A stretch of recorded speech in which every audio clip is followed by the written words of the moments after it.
gonna take this. You gonna take that blueberry one? Yeah. All right. You gonna like it? I don't know. Hey, everybody. Welcome to the first try. The first go. Our first attempt at a podcast.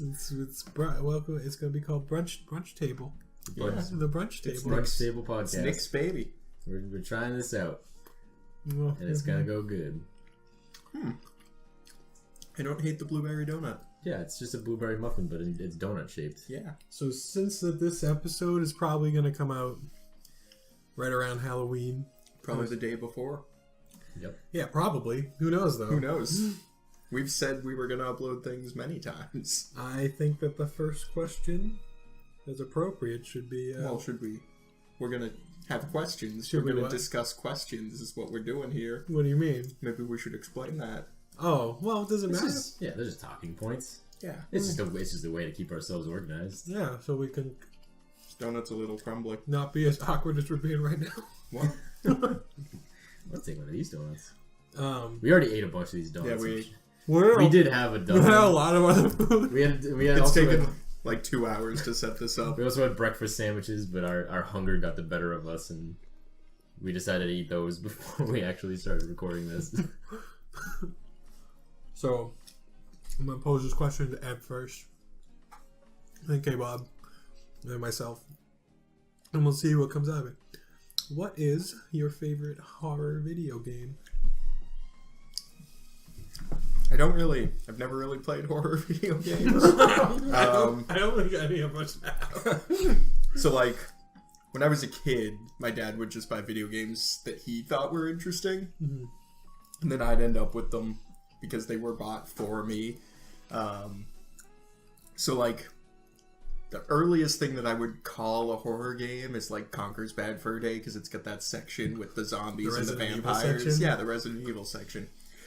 But that doesn't count. That only fucked with me because when I was a kid, I was terrified of vampires You were for supposed some to be reason. playing that game anyway. I know, I I love how your absolutely dad bought should you- not have been playing that game. Bought you Conker's. I think he went to the store and was like, "That's good cartoony animals on it. Good enough." It's Well, yeah, same place where I saw Conker's at, like, there's a video store in Randolph that used to be, you know, the one that's down by the Chinese food place. The probably mafia. Well, fronted. like it had video games like for SNES and Sega for years for no reason, and it never updated anything. Like it had those for years, and I remember going in there and seeing like Clay Fighter next to Conker's. Yeah, and next to Conker's Bad Fur Day, and being like, that game looks awesome. It's rated M. I want this. I used to have a Conker's game that was for the Game Boy Color, and it was like Conker's like birthday. yeah, like Conker's Tales or something. Yeah, Conker's birthday tales or whatever. And, before they decided that he was going to be fucking adult. yeah, and you played as Conker, and you were supposed to be getting birthday presents for your sister. Was that? Did that come out before? I don't. Yeah, it must have, because it was like I was pretty young when I had it, so I remember having that game and playing it. It was a garbage game. Like it was the shittiest game I had for my Game Boy.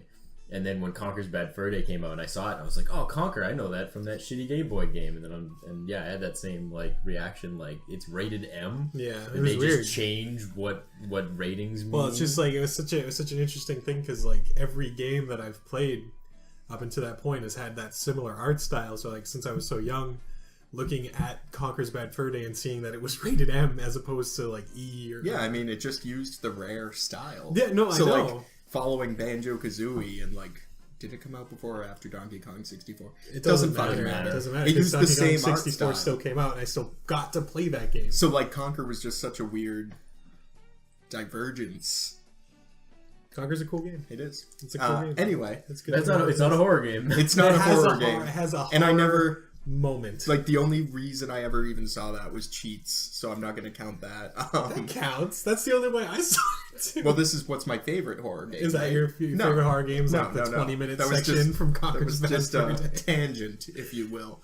Probably Bloodborne, Okay. because it's not horror-ish. I think I mean, it's it's kind mu- of it's- horror-ish. It's I think- macabre. I think, It's more unsettling. I think in comparison to Dark Souls, I think it's definitely more horror. Yeah, it is. Yeah. But like, it's like Victorian, HP Lovecraftian. Yeah, That was definitely the height in those two genres, or those two like I think that Dark Souls is still scary, like or It has its scary moments. moments, Yeah. but the setting itself does not warrant I think terror. Dark like Souls is more Bloodborne unsettling than it is like scary. I don't think that's true. I think they're both unsettling games, but Bloodborne's more unsettling because of its setting. So, I because mean, of its things. Yeah. In Dark Because Souls, it's like body horror more so in Bloodborne. Yeah. well, I mean, in Dark Souls, you're like told right up front, there's this undead curse, this is what you're dealing with.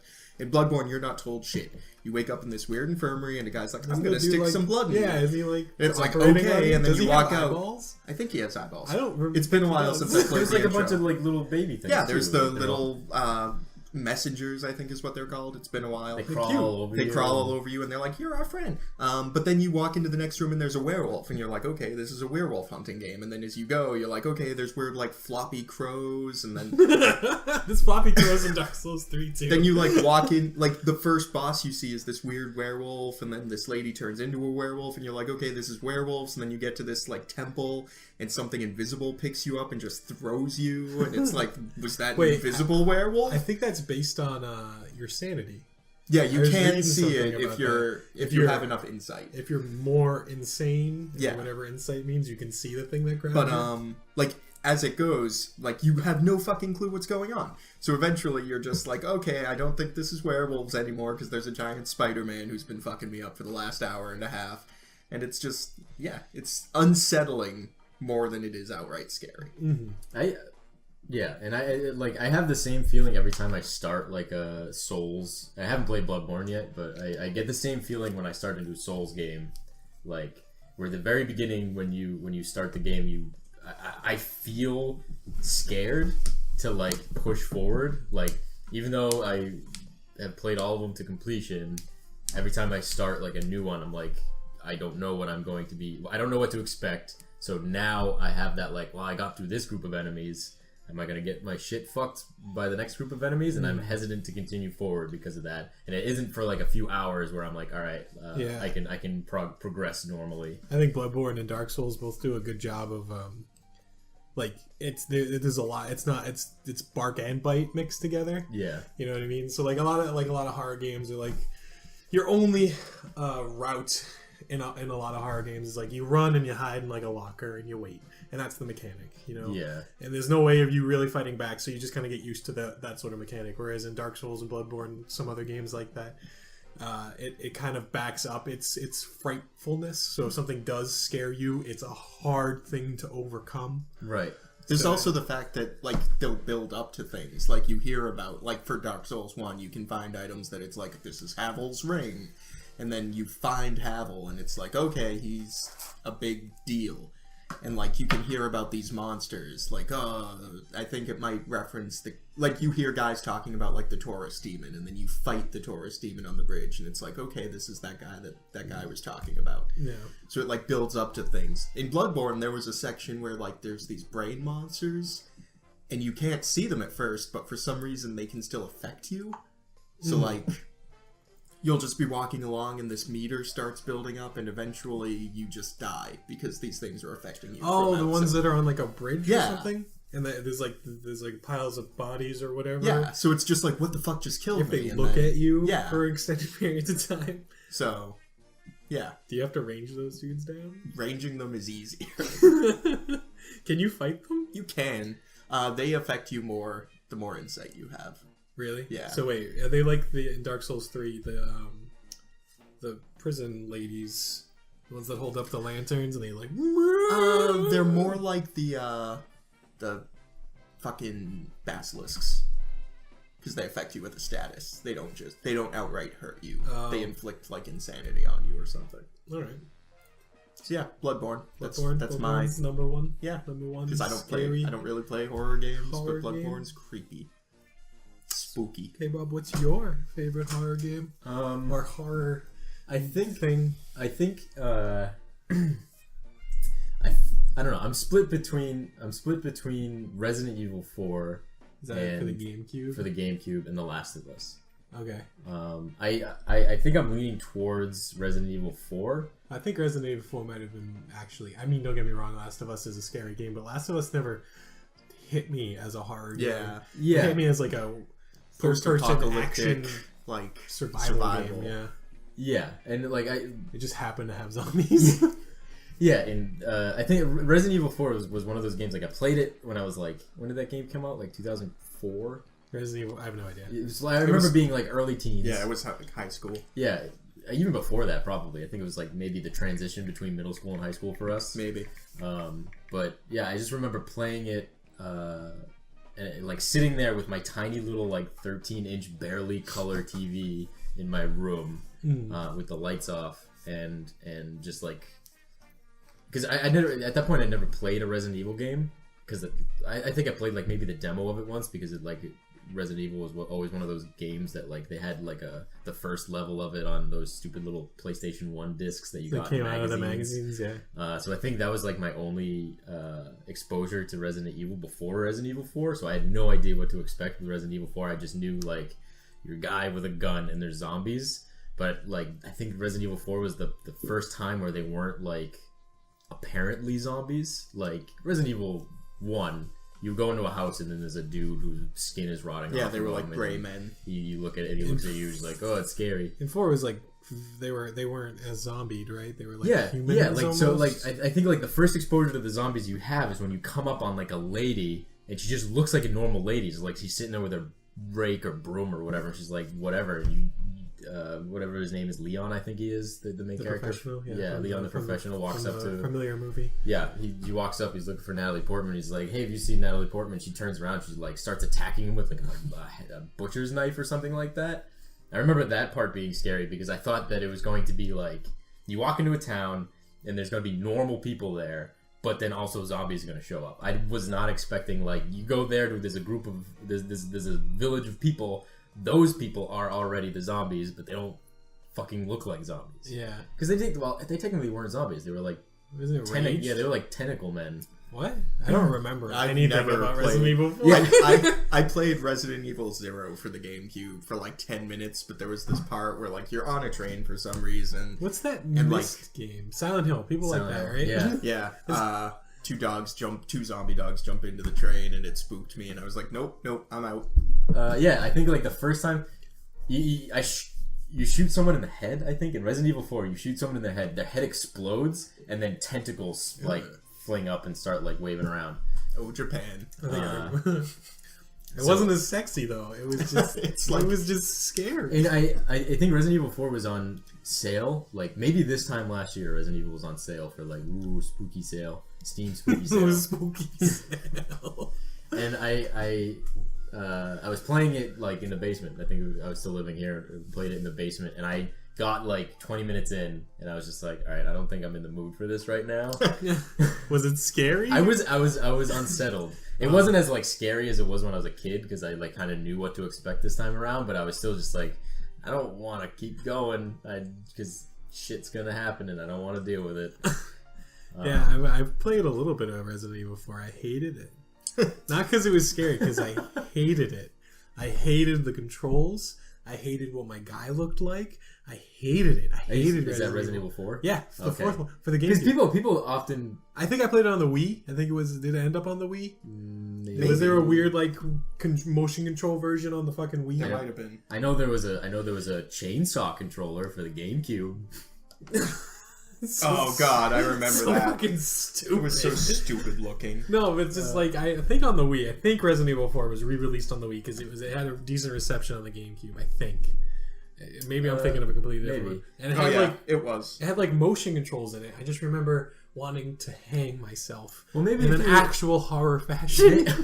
Maybe if you played the actual GameCube version, maybe, it didn't have the motion controls. Maybe you wouldn't hate it so much. Maybe because people usually have like the opposite reaction, and because people who play like the normal Resident Evil games prior to 4 are like, oh yeah, the controls are awful because you're basically playing as a tank man that can't walk and turn at the same time. And then all of a sudden, the fourth one comes out, and you're just like a man. It's over the shoulder camera. Was that really the first one that did that? Yeah. I think so. Yeah, that's probably why people like it. It was playable. I played it so much later than that, and I was like, "This game's crap." Why would people like this? Yeah, I remember. And that was I just remember because we were talking about the over-the-shoulder camera. I think that was one of the first games I played that actually had over-the-shoulder cameras. Now it's like such a staple. Everybody has over-the-fucking-shoulder cameras. But I remember that one was just like, huh. the camera's off to the side a little bit. That's strange. You think that it's weird that I hate such an important pinnacle game for like the progress of most third-person action games? Fuck Resident Evil 4. Yeah, and fuck Halo for making me only be able to use 2 weapons at once instead of all of them. I think I might like that paradigm. It makes so much more sense. Yeah, it does. Yeah, but I think it's Resident Evil 4 is my favorite horror game. And I only say... I think I've had this discussion with you guys before, but I really like The Last of Us's environment. Like, it's like the reason why the zombies are attacking. I think it's the most fathomable. It's like a virus? Fungus? Yeah, I think it's the most... If any zombie outbreak's gonna happen, I think like a fungus and airborne pathogen is the most... What I like a lot about The Last of Us is its color palette. It's not dystopian. Well, it's like it's green. There's lots of green in it. It's like it's overgrown and stuff like that, as opposed to just being like gray fucking wasteland. It's not that. It's overgrown. The plants if anything, have survived. The environment would probably thrive under zombie circumstances. I think it always would. Because, like, we're not fucking shit up anymore. Yeah. Well, even then, it's like the Well, no one's mowing their lawns because they don't care because all they want is fucking people's faces. And also the cause of the zombie virus is plants. So it would make sense that plants would be everywhere. They fought back. It's like, it's like a better story than The Happening. No, it's not. Nothing's better than The Happening. What are you talking everything. about? No, there's other Shyamalan movies that are worse. Was he the one who did the haunted elevator? Like the devils in an elevator? What? Devil. Oh, that's the one where I think it's called Devil. That's the one where like 5 people are trapped in an elevator and one of them's the devil. And the twist is that one of them's the devil. Did you know that? Are you joking? No, that's the movie. One of them's the devil. The devil's in the elevator. I would have thought that he would have went with a twist that was just like the devil's in all of us. Nope. And we all turned on each other because we're all the devil. I think that's the misdirection. Is that they're all kind of shitty, but then one of them's actually the fucking devil. He's like, the devil needs to take elevators too. I mean, he's not gonna walk with his goofy cloven hooves. It's like I'd like to. They get caught in the treads on escalators. I'd like to take a guess on who the devil is, but I think it's the guy with the hooves and the forked tail and the 7 feet tall red skin. No, I think it's the old lady. Horns. This is just a costume. She's obviously the devil. He's, pouring blood out of every orifice. What's your name? Barry Zabulb? Hi, my name is Barry. Barry Z.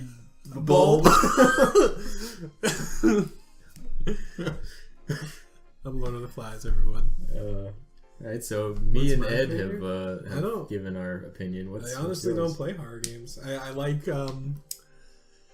the expansion to Red Dead Redemption, Undead Nightmare, I think is what it's called. That's a good one. That's a good. John Marston gets to come back from the dead, and you get to just play the game again, basically. And that's kind of neat. I think a crazy old guy is the one that makes that happen. I forget. I haven't played that game forever, but I forget.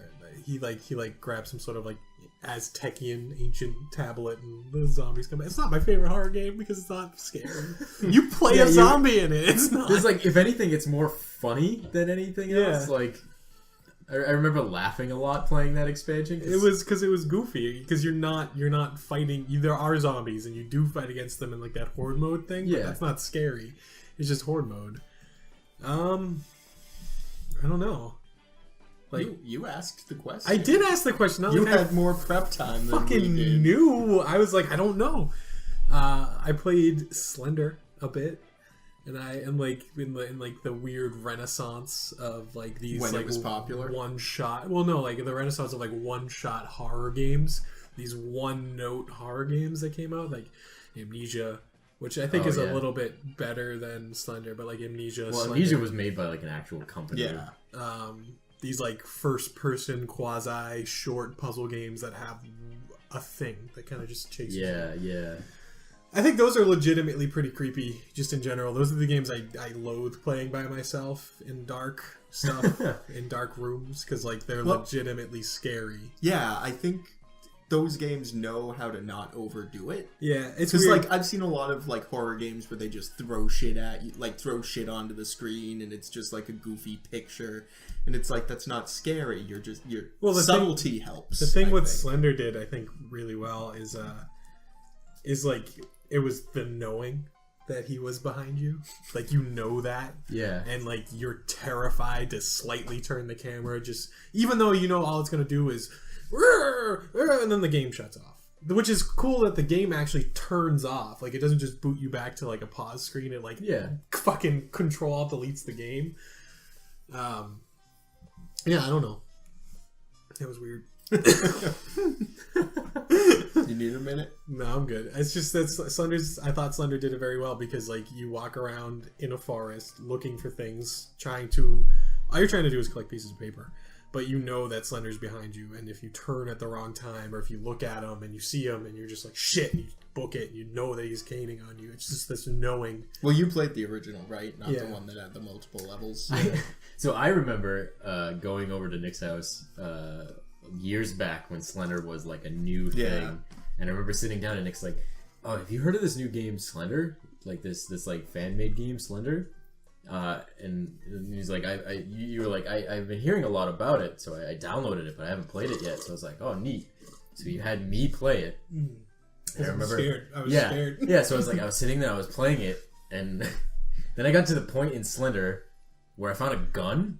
And I was like, oh wow, this is pretty scary, but I have a gun now. Like you had a gun and there were like these little like floating head things. I was like, this doesn't look like what I see. And I was like, the game was pretty easy. It was kind of scary up until I found the gun, and then I just killed Slender Man, and then the game ended. I remember, so like staying on what I would think. I played a little bit of Amnesia, but I never got into Amnesia. But I watched someone play the sequel to Amnesia called A Machine for Pigs, and I'm a pussy and I hate horror games. I hate them. I fucking hate them, and I think they're fucking the worst. But I like them at the same time. But I don't want to be the only one experiencing them. So when like a friendly British Let's Player plays some Amnesia Machine for Pigs, I'm like, I'll watch you do it, buddy. And I did, and I really liked it. Machine for Pigs. So like Amnesia, I think the Amnesia Dark Descent's more like Slender, right? So it's more about like a looming threat. Slender really takes like the looming threat thing and like puts a face to it. No pun intended, because Slenderman doesn't have a face. Get off me. But what Amnesia does is it just kind of sticks with that looming threat thing. There's a very popular segment in Amnesia where you're running through like a slightly flooded area, and something invisible is chasing you, and you can see its footsteps in the water behind you, and that's pretty cool. Keep going. Don't let my donut eating hamper your storytelling. But in Amnesia, A Machine for Pigs, it was more about the uncovering of what this area is. So Machine for Pigs is like this.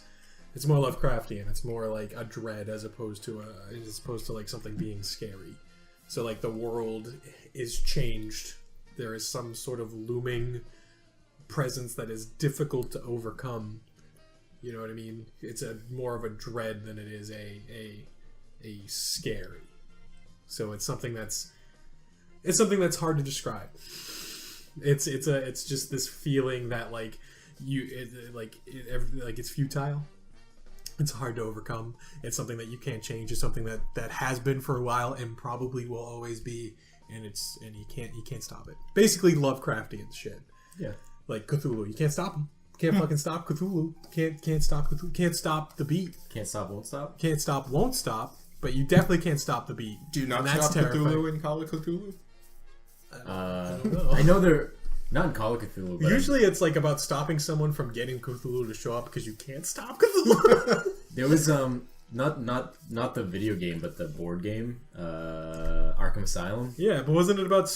It was about prolonging the inevitable in Arkham Asylum. Well, so in Arkham Asylum, like there was a list of Lovecraftian like old gods that would show up at the end of the game, and you knew what was going to show up because it was picked at the beginning of the game. And so like if you fail, I hope it's Dagon. well, if you fail, then you have like a certain amount of rounds to stop it from like killing you, but like you have to stop it from doing something or you lose the game. There was one monster in there where if it showed up, you just lost. So it was like, here, if it shows up, you just lose. Good job, guys. But you would know that going in. You know that at the beginning of the game. You're like, all right, we have to not have Let it this show happen. up. Yeah, that's just it. It's like you can't stop it. It shows up and you can't stop it. It's just, and that's dread.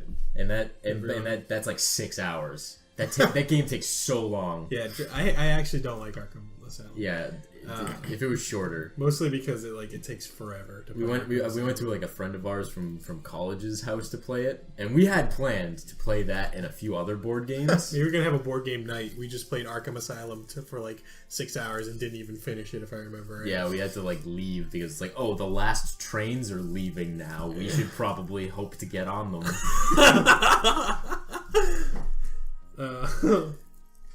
So the next question I have here, whoever thinks they know what an answer could be, it says, what do you think makes a good horror game?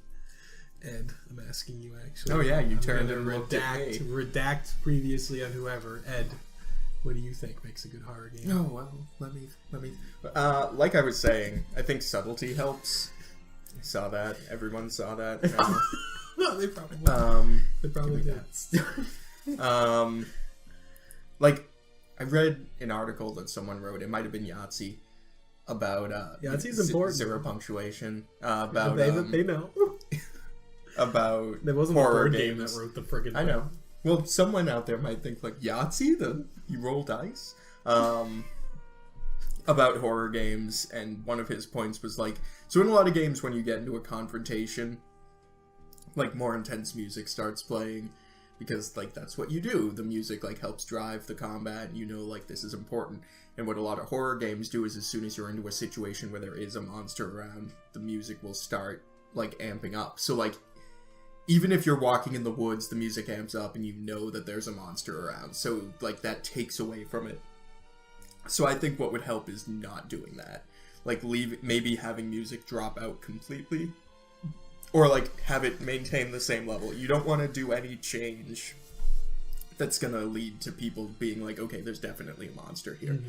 You want their imagination to kind of fill in what's happening. I think Dark Souls and Bloodborne do a good job of that. Yeah, because there's like I think there's just if there's either like an overture or something going on just in general, or there's nothing. Yeah, actually, I think it does both. There's no cues though. There's no like. Well, it takes. And not one thing. It's not until you're like in the fight. I think maybe. And that's the one thing I like about Dark Souls is that like you, so things will just show up in the world outside of those fog doors. Things will just show up. About Dark Souls a lot. I know. Well, they're creepy games. They're creepy. I think it's the horror game, quote unquote horror game. I think we have the most. All three of us have the most exposure to Dark Souls than any other horror game. I think it's honest, and it's just a good game. It is a great game. It's a fantastic game. But the one thing that Dark Souls like does when you're outside of the fog doors and you're just kind of in the normal world, there's no music typically. Yeah, I can't think of a single piece of music in Dark Souls outside of boss fights. Yeah, there's boss fight like themes. There's ambient noise from the world. Yeah, the boss fights aren't like scary though, so like it's not dependent on like the music to like tell you like I should be scared now. It's like this is just a theme for the fight. Enjoy. And there are a few moments in the Dark Souls games, and I'm assuming Bloodborne as well, where like you walk into a room after the fog door, and all of the music, all of the noise goes away, and it becomes completely silent except for your footsteps, and then it goes big orchestral like boss fight, Duel like, Fates. Yeah, and I think that is a really good way of adding the unsettling nature of it, because like that like in Dark Souls it's very obvious when something's going to come out and attack you because you walk through a fog door. Well, with bosses. Yeah. Well, that's other what things I mean. like there's the like random hooded guy with a dagger who's just like in a corner. He's not getting his own overture. He's not fucking. He doesn't have his own fucking music. You walk past him, he's just gonna chase your ass down until he catches up to you and fucking stabs you. ass. And you don't know what's gonna happen. You don't get fucking music for that shit. You just get shanked in the fucking alley. Dark Souls is visceral. It's a very real game. It feels very real. It feels like it feels like a world that could exist. Yeah, like, nothing's going to be scarier to the individual than something that their own mind can think up. So I think not showing is better. Yeah. Like, take a Cloverfield approach and, like, don't show the monster of an area for as long as possible. Yeah, that's why I like the Machine for Pigs game, because, like, it didn't... it was a very slow unveiling of what was going on. Like, it seemed like this is a normal little German hovel. I have no idea where the game takes place. It takes place somewhere. Probably not Germany. Normal little town, and then like this like thing runs by in the distance, and it's not something that's jumping out to scare you. It's like you're in like an alleyway, and there's a street light, and it's lit up this area. And something runs by, something that's like oddly shaped like a human. You're like, what is that? I hope that doesn't fuck me in the ass later. But like as you keep going, you figure out like, okay, so that's what this thing is. Oh, so that's how this thing happened. Oh, so that's why this thing happened. Like it's just like this slow build. Yeah, you slowly piece it together. And like I think Machine for Pigs. It's so weird because like I've never played Machine for Pigs, but I've experienced the game in its entirety. And I liked it a lot more than Dark Descent, mostly because of that. Like the ending, spoilers in Machine for Pigs. You see the Machine for Pigs. You see it. And it's just this giant thing that exists, like either under. Pigs? It makes like pig monster things, and there's pig monster things everywhere. But I don't remember exactly why any of it is happening. But I remember it being like this normal city that doesn't exist because this thing exists now instead. It's good. It's fun to watch. Good. It was way funner to watch than it was to play because I get scared. I think we can't talk about horror games without mentioning Outlast. Yeah. And I think like one. People like Outlast, right? People do like Outlast. People really do like Outlast, and to continue on the point of like what makes a good horror game, I think what Outlast, not Overlast, what Overwatch does to be a successful Witch Mercy. What Outlast does, I think, really well to kind of add to its whole like, ooh, this is a scary game thing, is it adds like a mechanic of like limited normalcy, like so like you get the camcorder. Yeah. What I hate about games like Outlast though is that it's so the guy that you're playing is retarded usually in those games. He's like, yeah, he pulls up in his goddamn Jeep to an asylum where shit's happening. He's like, okay, I'm going in. Going in at nighttime. Got a camera and some batteries. What's gonna happen? I hate that. That's my issue with Outlast, is it's so obvious from the get-go that it, like, when we tried to play it that one time, we were all like, okay, we know something's going to happen soon. Yeah. Like, it was so... It also does the music thing. Yeah, it was so clearly obvious that something was going to go down, that around every corner we were expecting it, which just makes it not fun. Do you remember the room with like the police officers or the SWAT team's heads on the things? I think when we got into that room, our lights were off, and it went like, and like it made like. And we were like, okay, there's something in this room. So what's going on in this room? And we like turn on lights. Oh, there's heads on. We were supposed to have the lights on. Oh, I get it. We fucked up. Yeah. We didn't. Because we weren't playing according to the game's. The game was like, oh, they're gonna see it now, so we're gonna play sharp violin hit. Yeah, but I do like that mechanic. So there's a lot of mechanics about Outlast that I don't like, which I don't make it. It's not really a mechanic. I think it's just a design decision. I should say design. I wish that they gave the protagonist in those kind of horror games a better reason than just like gotta get the scoop or something stupid like that. It's just like I wish that there was a reason for them to be there by themselves. There's no reason you should go anywhere by yourself like that. And like, unless you got to give me a good reason, and like the suspension of disbelief that this stupid idiot is gonna just park there and like walk inside the place and not fuck off the first time he sees a giant fucking like hurling behemoth. Yeah, I'm out. I'm fucking out. I don't care what kind of article I'm going to write about this. I You got into the building, and they're like, oh no, the door's locked. Fucking figure out a way to get yourself out of there. Why the fuck would you progress? That's one of the things that I think the original Dead Rising did well. Like, if you haven't played it, it's you start off on a helicopter as Frank West, and you can take pictures as you make your way to the mall. And, like, he is commentating to himself, like, oh, there's a lot of weird shit going on here. And you as the player are like, okay, that person's getting eaten by zombies, why are they still going? And Frank's just like, I gotta get this scoop. Right, and it's but that's kind of like it's a so joke. satirical that it Yeah. works for them. Yeah, Yeah. No, that's a funny issue. Yeah, it's Dead Rising was really goofy. Yes. But that design choice that Outlast and other games, I think that's a really good way. It's a really good.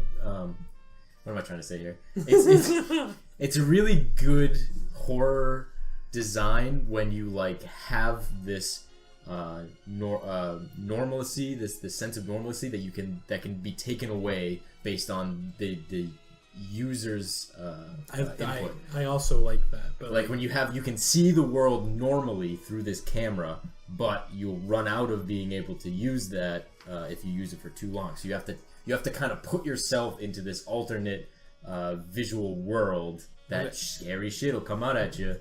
Like there's a game coming out. It's an indie game, or maybe it's not an indie game. I can't remember. Called it's a big budget for.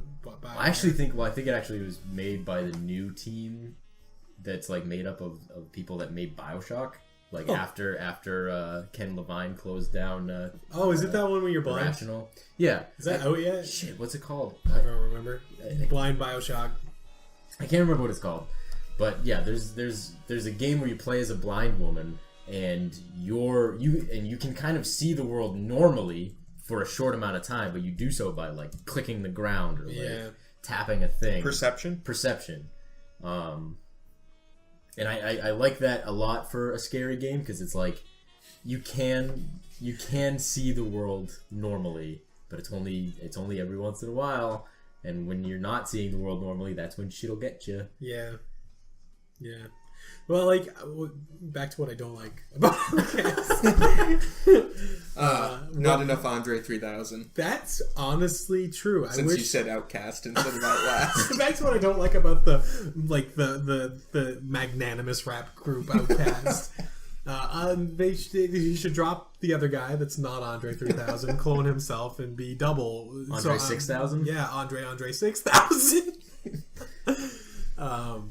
No, Outlast. Outkast is a great band. They do good things. Their songs are good. I'm sorry, Miss All right. Benson. Let's move on. I wish that like a lot of modern horror games seem to borrow tropes from movies, because that's like the closest medium to video games that there is film. But like the thing about film is that when I look at like when I'm watching like a horror movie and the character's doing something stupid, you'd be all right. What? There's a bunch of stuff just came out. I'm eating a jelly donut. There's shit that's gonna come out of my mouth. All right. So much. But like, so like when you see somebody in like the Halloween films or Jason or whatever doing something stupid, you're like, you're doing something stupid. I would never do that. Whereas in Outlast, it expects you to do those stupid things sometimes. Yeah. Whereas I'm playing, so I'm not going to do that. And then I go to the door I just came through and it's locked for some inexplicable reason, and I'm like, well, that's fucking stupid. You know, it's just like it forces you into bad decisions because for the game's design purposes.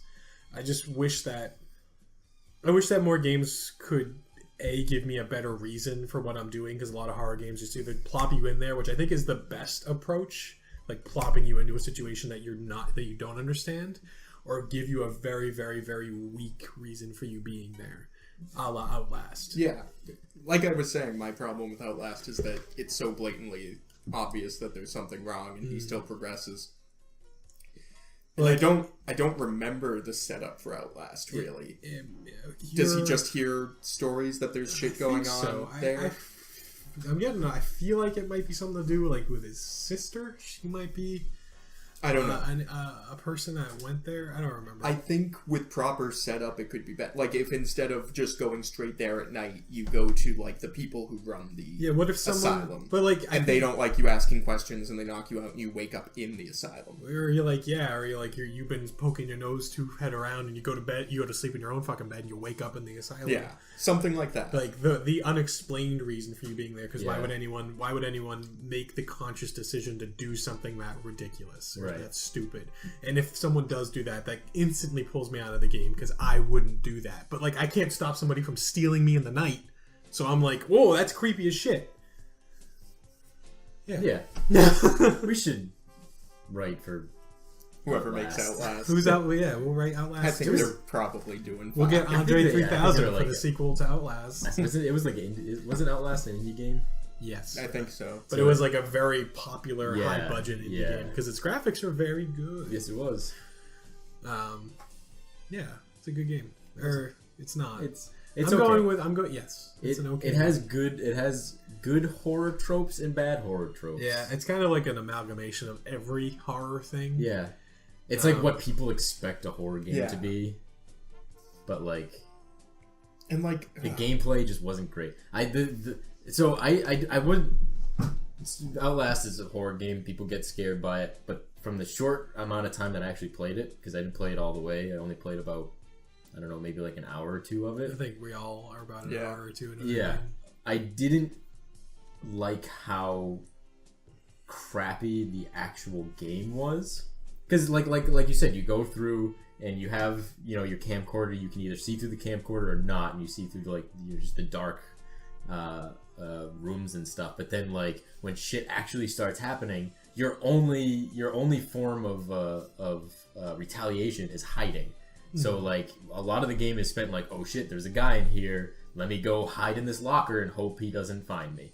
And I hate that kind of game mechanic because it's just lazy, I think. Yeah. It's lazy and not fun Well, because then it's like it's forcing the player to like whenever something happens, now you just have to stop playing the game for a little bit. Yes, it's just like, well, what do you do?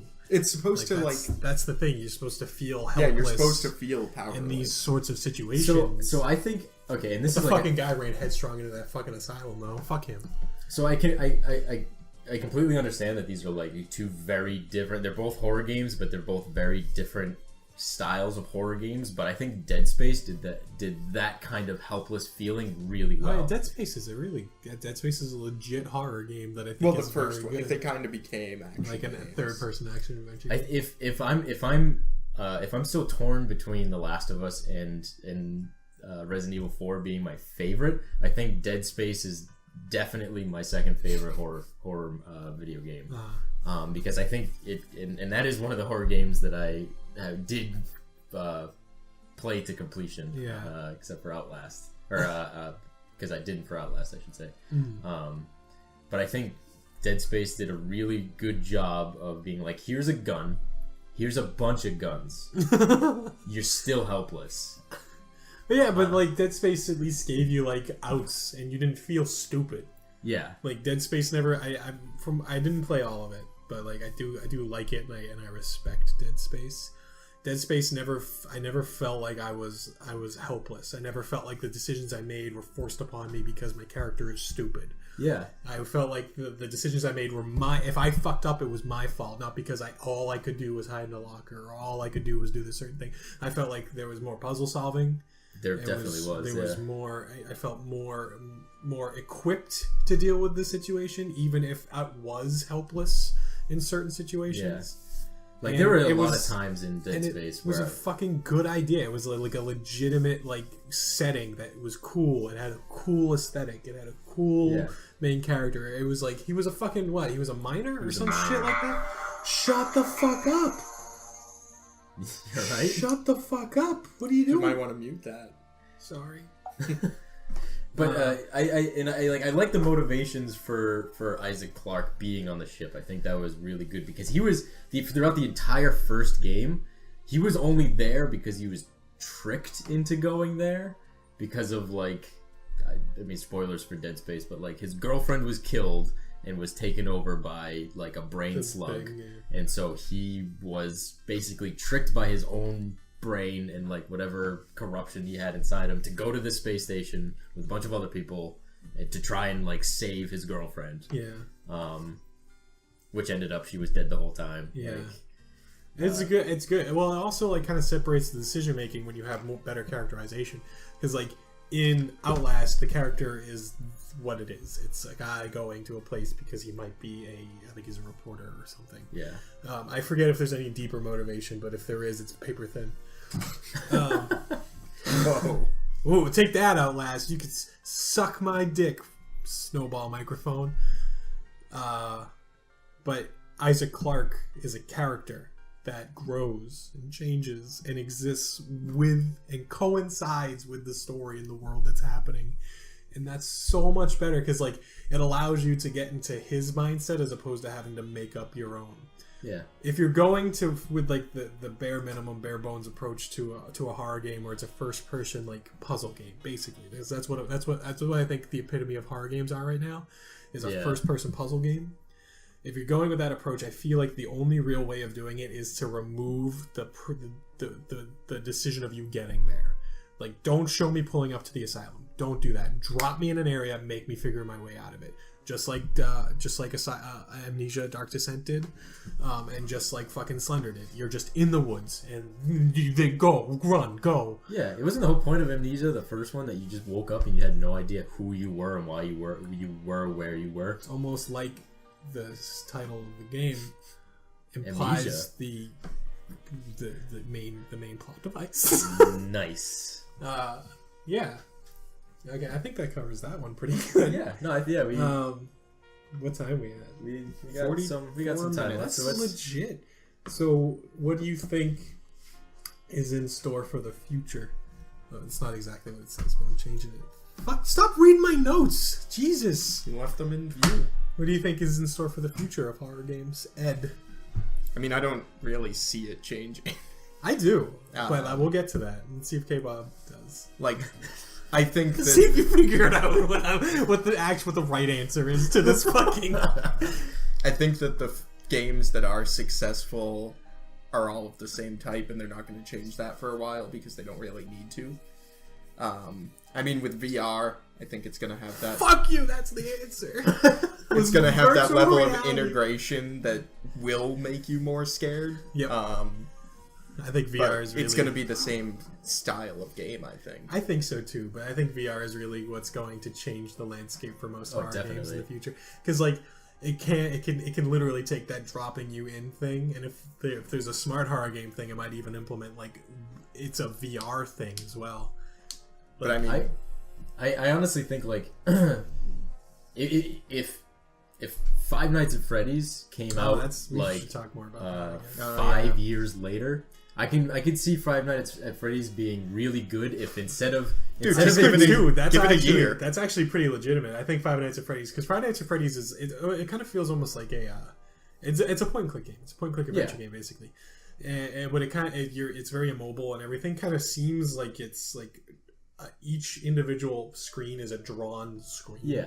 Does that make sense? Well, it's like it looks like a painting. Like the first Five Nights at Freddy's, it looks like a painting that you scroll from side to side on, and you have to like click the parts of the image, the still image that corresponds with what's happening like outside of I actually think that Five Nights game. at Freddy's would be like the perfect game to make a VR version. I would be so surprised if he's not already. That's true. Well, like the big thing about VR that's really limiting in most VR situations is your character movement. Yeah, because it fucks with but you don't move. That's just it. It's perfect. It's like though you do in the newest one. You do. I don't know anything about the new one, but it's like perfect. It might actually make me like. I treat Five Nights at Freddy's fans similar to how I treat like My Little Pony fans. Is I just ignore them and hope they go away because they like their thing way too much. Stop liking something that much. Yeah, but I mean, like it's the first Five Nights at Freddy's, which is the one that I think I enjoyed the most, even though I never played it. I only watched Markiplier play it. But I think that kind of scenario works really well for VR, where you're in a room, and if you want to close a door, you have to physically with your little hands, With your thingy? your motion hand With thingies. your motion hands. Yeah, you have to actually click the button to get the door to close, and you Yeah. have to look at the monitors. You know, there's a bunch of monitors up and around. You look, you go, ooh, where is he? Oh, he's over here. Click this, close that. That's such a good idea. They gotta fucking get on that. It's such a simple idea too that like you said, like I would be very surprised if he isn't already working. I don't even know why it never even occurred to me why they should, because that when you said that I was like, why didn't I think of that? It's such a good idea. I'm gonna steal it. It's gonna be mine. I'm gonna be famous. It's gonna be a new one. 5 Nights at Mickey's. Six nights at Sloppy Jim's. Sloppy Jim would be a fucking gross animatronic. I actually do think that Five Nights at Freddy's has a pretty good setup for a horror game. Oh, definitely. Because it's got like that unnerving feeling where like, oh, don't worry, it's just a fucking Chuck E. Cheese essentially. They did real like, animatronics. oh, don't worry, they wander. They did That's normal. They did a pretty good job of slowly releasing the information for that one. Because real I think the first animatronics night are scary enough. Well, like, and I think the motivation of the main character, it's just it's your job. It's your job. Yeah, you're the night watchman. You signed up for this. But like, if I remember correctly, in the first Five Nights at Freddy's, the first night nothing happens, right? Yeah. So that's like, you're like, okay, what is this game? I think some stuff I think they happens. wander, but I don't think they attack you. I think they like you click in and like the three are there, and then you back out and you click in again and one of them's missing. Like, and then the next night he's like, oh, and keep a lookout for Foxy. Foxy's a little rambunctious. Or whatever the circumstance, like the series of events are. Like, it builds up to it, and that's good. Yeah, the first nights...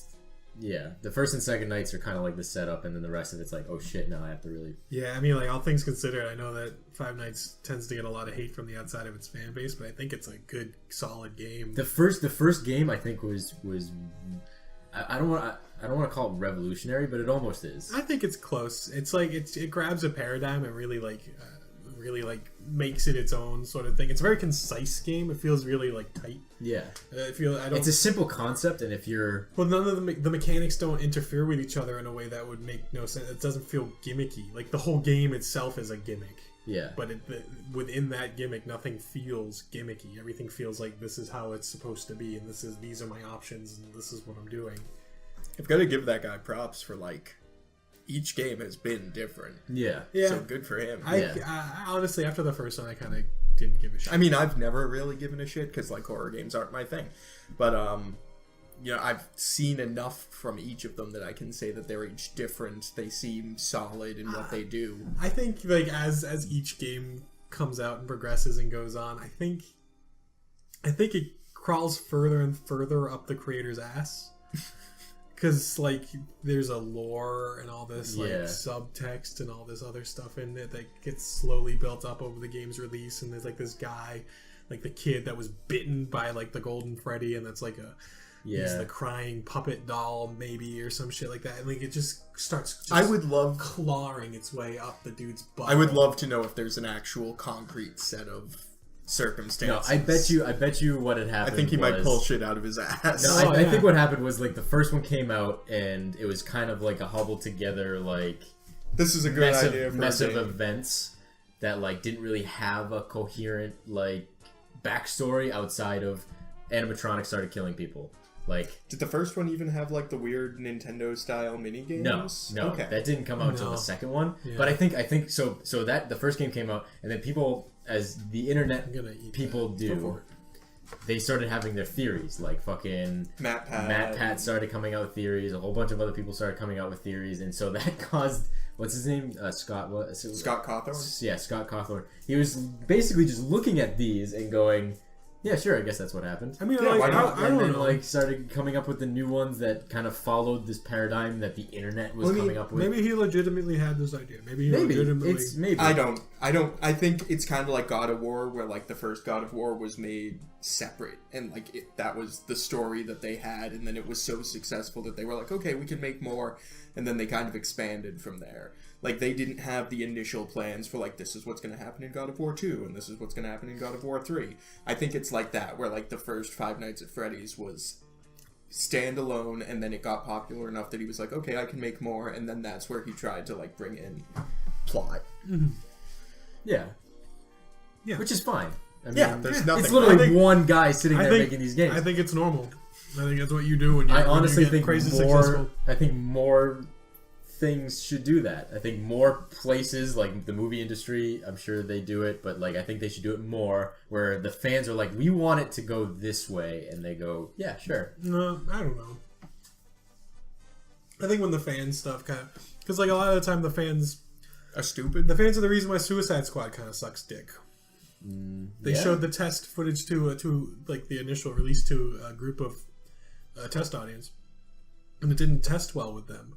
So we got another edited version of it. Yeah. You know, I think it's that would be. But who knows? For Suicide Squad specifically, maybe it was just garbage from the beginning, and they showed it to it to a test audience, and they're like, "This is garbage." How So come they're the like, "All Joker wasn't in it at all? right, shit, we have to find someone who's not doing anything right now to be the Joker in this movie." I know someone. He's only 30 seconds away. He's on Mars right now. No, I don't fucking know. I don't know. I think that people should stay out of it. I think that people should just let the creators do what they want to do instead of having to influence the creators. Yeah, I think it's only really good if the creators really have no idea where to take it. Yeah, I guess. I don't know. I would say that even then, like, I don't know. I don't think he considered plot when he was making No, those yeah, games. I don't think I so think either. people Well, I think he created it. did in the second one where he like needed to tie it to the first one in some way. Yeah, yeah. So like I think that as he progressed to create the games, he obviously needed to be like, okay, so what makes this game? What ties this game to the previous one? What ties this game to the previous one? Now is there an arching plot? Oh, I guess so. I guess there is now. Yeah, or he fucking had it all written down, or he's Maybe. fucking like a weird sort of fucking. Who's that guy who made Community? Oh, Dan Dan Harmon. Harmon. Dan Harmon. Dan Harmon, obviously, like from episode 1, knows exactly where a season's going to go, because like of all the callbacks to previous things and like set up for future jokes and all that stuff, that you can go back to the original episodes. So like maybe he's like the Dan Harmon of fucking horror shit. Maybe, yeah. But Who I don't knows? know. I think Dan Harmon's a special kind of genius. I wouldn't attribute. He's also an alcoholic, and didn't they say like geniuses are usually alcoholics? Is that true? I don't know. Maybe. So I just got to drink a lot and I get smart and good. Yeah. That's all it takes. Wow, I heard the reverse. Drink a lot, have a kid, neglect the kid, and then go become a creative genius. Oh, Jesus. Sounds good. I think I think that was our buzz to Was end it this really? podcast. No, it wasn't. It was a separate thing, but All right. we I can think pretend like it was. we can. I Uh, think that's it for this yeah. one. So if you guys like what we're doing here, I mean, I guess we'll keep doing more of them. Yeah. This is kind of like our like first go. Inaugural. Like I mean, there'll probably be at least one more because We this won't isn't know going up yet. till next week. So we'll probably have already been in the process of recording it. Just Like, keep downvoting them. Yeah, if it downvotes, we'll be watching while we're recording the next one, and it'll just be you'll hear pretty. us start crying. but All right. Doing All Saints Day or whatever it is, like the November 1st holiday. What is it? Is it all Saints Like Day? Day of the Dead? Is that what it is? yeah, We 'cause can't do it's Hallows another. Eve. We can't do another. Well, that's goddamn. Again, what's a good Spanish game? What's your Oh, favorite Spanish game? Just Cause. Oh, just Scorpio. or the Sonic Those ripoff are that had Speedy like Gonzalez? Speedy, yeah. Speedy that had Steely Dan. That had The band famous Steely musician. Dan. Yeah, that Sonic ripoff game. That's a pretty good game. It was a pretty good game. Yeah, Speedy Gonzalez is a solid Spanish famous figure. They tried to get rid of him because they thought it was offensive, and then Spanish people were like, bring him back.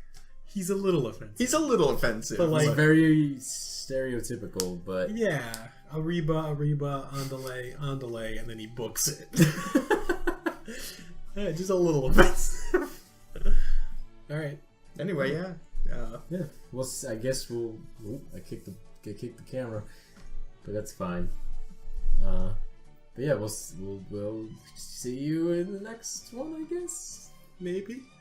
Bye, everybody. Bye Bye-bye.